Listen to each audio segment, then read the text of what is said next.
হোঁচট খেয়েছিল আমার চোখে দেখা। ওরও বাড়ি বনগাঁতে, আমারও বাড়ি বনগাঁতে। প্রথমবার রাজা এলো মেকআপ শিখে, রাজা মেকআপে ফ্লপ। তারপরে রাজা এলো কলকা আর্টিস্ট, তারপরে রাজা এলো ডিজাইনার হয়ে। ডিজাইনার হয়ে যখন এলো তখন ওর ড্রেস মোটামুটি চলতো, কিন্তু চলতো না, অ্যাভারেজ। তারপরে রাজা এলো ড্রয়িং শেখাতে। রাজা ড্রয়িং শেখাচ্ছে কম বেশি, কিন্তু সেই জেনারেশনটা আলাদা, সেটা ছোটদের মধ্যে সীমাবদ্ধতা ছিল। তারপরে রাজা এলো কলকা আর্টিস্ট হিসেবে। ও একাধারে কলকা আর্টিস্ট, একজন টিচার ড্রয়িং এর, একজন ডিজাইনার, একজন মেকআপ আর্টিস্ট।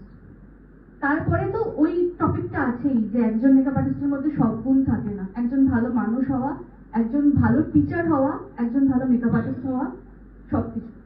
তাহলে তোমরাই বলো ওকে কত দেওয়া যায় 100-তে?